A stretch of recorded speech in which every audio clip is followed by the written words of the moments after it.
हम काटना भूल जाएं ये बात तो ठीक है, लेकिन अहिंसा इस हद तक चली जाए कि हम उपकार नहीं भूल जाए, लोग हमारी शांतिप्रियता को कायरता समझे।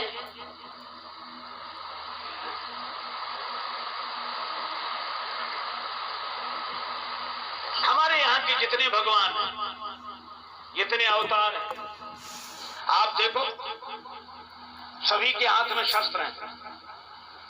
श्री राम जी के हाथ में धनुष बाण, हनुमान जी के हाथ में गदा, शिव जी के हाथ में त्रिशूल, माता भवानी के हाथ में तलवार है। सब शस्त्र क्यों रखते हैं? हमारे यहाँ दो की परंपरा है, शास्त्र और शस्त्र।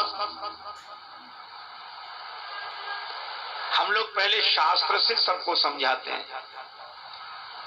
शाह में दो डंडे लगते हैं, वो सा रहता है ऐसा, और दो डंडे आधा रावाला सा फिर त्रा, शास्त्र। तो हम शास्त्र से समझाते हैं, हनुमान जी की तरह विनती करो जोरी कर रावण।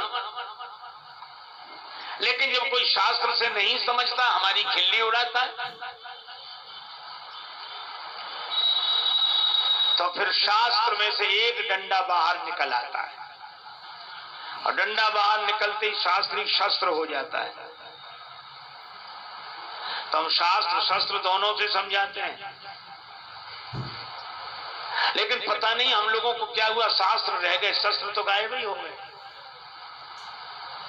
शास्त्र आस्था की स्थापना करता है समाज में, और शस्त्र के द्वारा व्यवस्था होती है। और यही कारण देखो, रामचरितमानस बड़ा अद्भुत ग्रंथ है, बहुत अनुपम ग्रंथ है। श्री हनुमान जी भेजे गए लंका में, और हनुमान जी ऐसे संत हैं कि जो कहा सो सहा।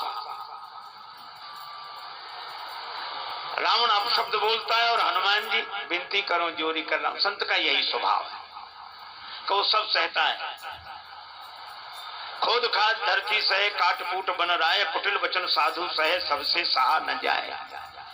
तो हनुमान जी साधु हैं, और जब साधु से रावण नहीं माना, शास्त्र से नहीं माना, तो शस्त्र रूप में, सिपाही रूप में अंगद जी को भेजा। अब देखो सिपाही की शैली अलग है। हनुमान जी 10 सवाल रावण पूछे, तब एक का जवाब दे बड़ी मुश्किल से, हाथ जोड़ के। और अंगद जी, हनुमान जी को लोगों ने लात मारी, मारे चरण करे वो हांसी, पर हनुमान जी कुछ नहीं बोलते। संत हैं, सब सह लेते हैं। पर अंगद जी को रावण के बेटे ने लात उठाई, मार नहीं पाई। तई अंगद का लात उठाई, और अंगद जी ने कही पद पटके भूमि भमाई। लात उठाई, वही पकड़ के फिरा के जो जमीन में पटका, नीचे गिरते ही ऊपर गया। और जो राक्षस समझ रहे थे कि वही बंदर आया, जो देखा वो बंदर नहीं है, वो नहीं है। रास्ता बिना पूछे अंगद जी को रास्ता इधर से जाइए, इधर से। अंगद जी ने सोचा हम रास्ता पूछ ही नहीं रहे, बता काहे को रहे। लोग बोले हम तो इसलिए बता रहे हैं कि हम तो जो पहले आए थे उन्हीं से समझ गए, पर रावण ही नहीं समझा, सो उधर ही जाओ।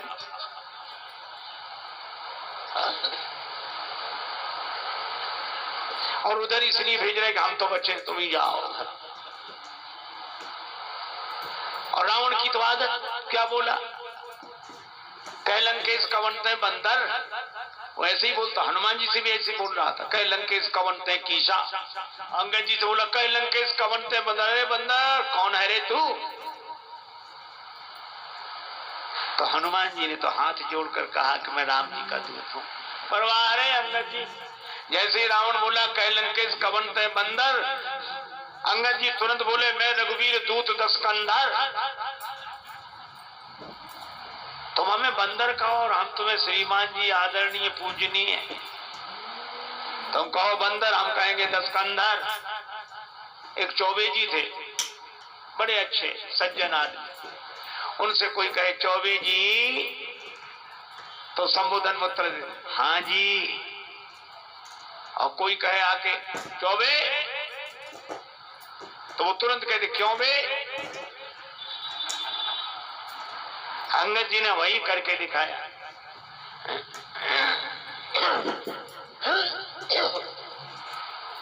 जिस रावण की सभी स्तुति करते हैं। मैं प्रसंग नहीं कह रहा हूं, केवल एक बात कह रहा हूं। हनुमान जी ने भी कहा था राम चरण पंकज उर्धरो, हनुमान जी की शैली अलग है। और अंगद जी ने कहा कि मेरा चरण कोई हिला दे, कोई जब नहीं हिला पाया बोले रावण अब तुम ही बचे हो। रावण आया, जैसे ही चरण उठाने की झुका, अंगद जी ने तुरंत पांव हटा लिया, बोले भाई ऐसे ही झुको लेकिन चरण राम जी का पकड़ो। हम अपना चरण नहीं पकड़ाना चाहते, झुकना सिखाना जानते हैं, राम जी के चरण पकड़ो। यह है हमारा भारतवर्ष। लक्ष्मण जी ने यही कहा कि कोई कुछ करता रहे, कोई कुछ बकता रहे, आप चुपचाप बैठे रहो। तो लक्ष्मण जी हैं युद्ध के पक्ष में, ताकि इन आतताइयों को सजा मिले, और राम जी कहते युद्ध का परिणाम बुरा मत करो। अच्छा, हमारे सामने भी यही समस्या है, युद्ध करे न करे। एक मत राम जी का है, एक मत लक्ष्मण जी का है। लेकिन राम जी ने कहा चिंता मत करो, युद्ध की जरूरत नहीं है, शांति हो जाएगी। का कैसे होगी शांति? इसीलिए आप वर्णन पढ़ते हैं। राम जी तब मिले जब राम जी की बारात लौटकर अयोध्या जा रही थी। पर तुलसीदास जी ने सोचा जंगल में मोर नाचा किसने देखा, परशुराम जी तो यहाँ आने चाहिए। ते अवसर सुनी सेव धनु भंगा,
उसी समय परशुराम जी फरसा लिए वीर वेश में सामने आकर खड़े हो गए।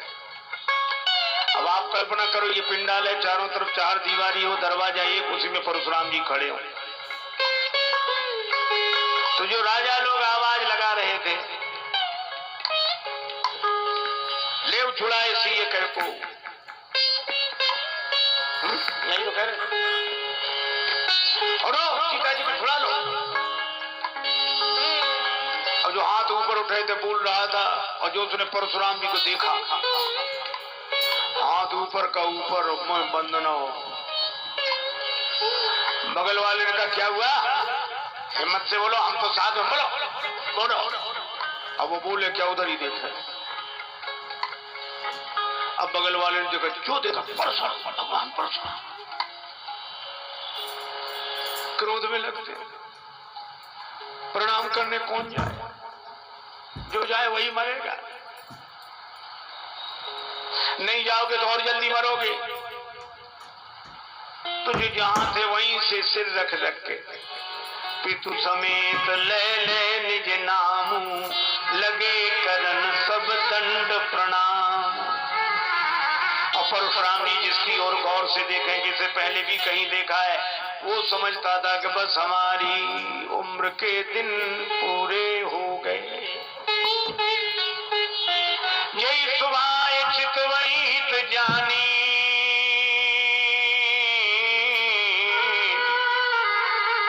सो जानई जनु आयु फुटा।